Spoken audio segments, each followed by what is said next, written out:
You know, we changed the idea of what it means to be woke. I don't really care I woke you, I don't care that you woke up. It's about what the work you put in. So we go from being woke to being worked. And work is the exertion of energy. And power, as I describe it, is the ability to control the phenomena of energy, and everything in our world is energy.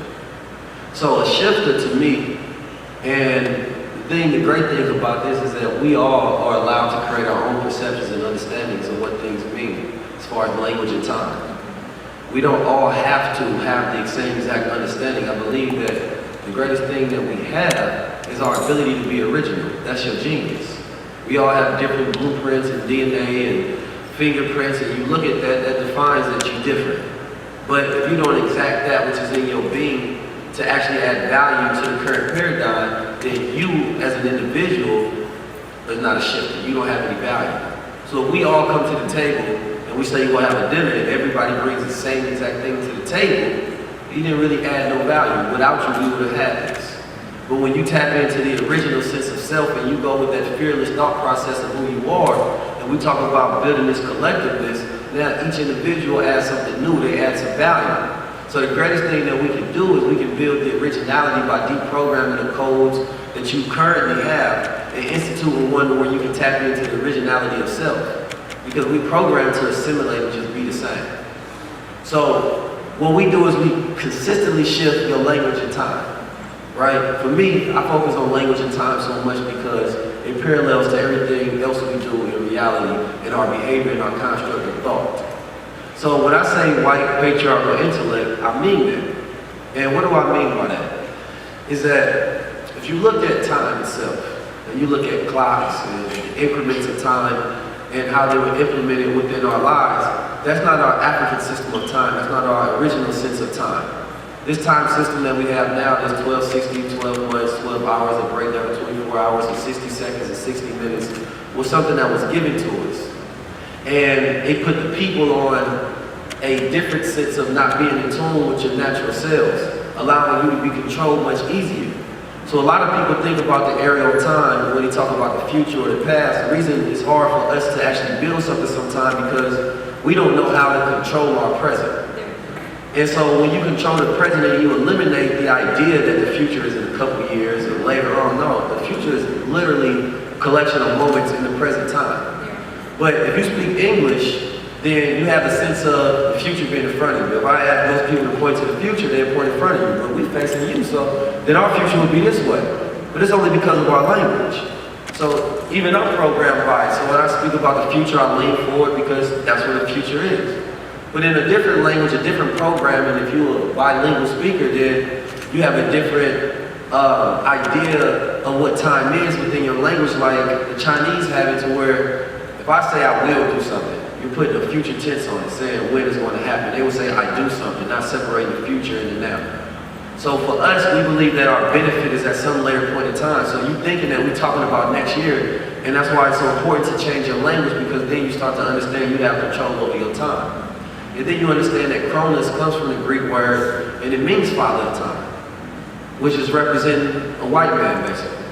And then Kronos also represents an idea that, and I'm a piggy,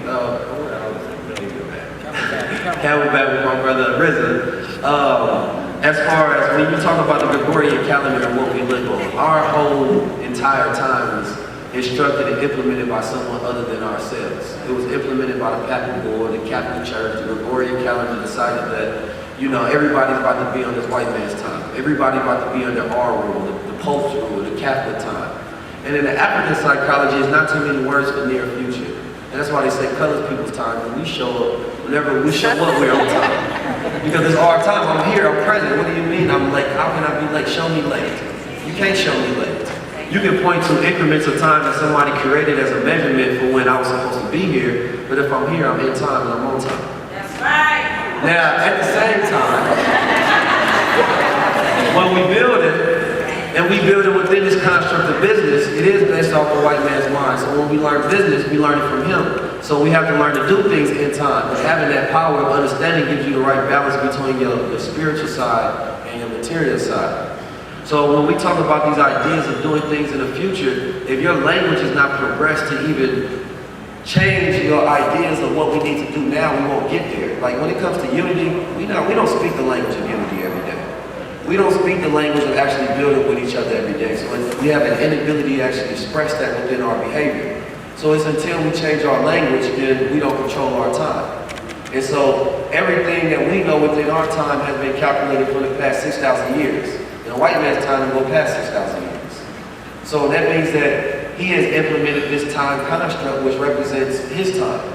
And that we're just living in it, but the end of times represents that as our time. That we get to take back control of where we at. And his time has already expired. So when you see individuals like us coming together, we're not living off the energy of the past leaders.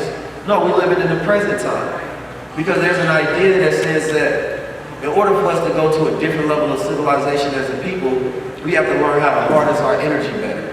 And we were talking about this as a civilization in a planetary sense, then it would say that we have to learn how to harness the power of the sun. The sun gives us enough energy in 1 hour to last us for like a year or whatever.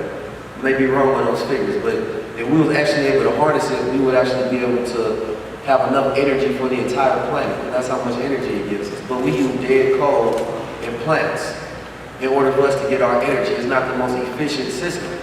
And for black people, I relate that to us because we use our dead leaders.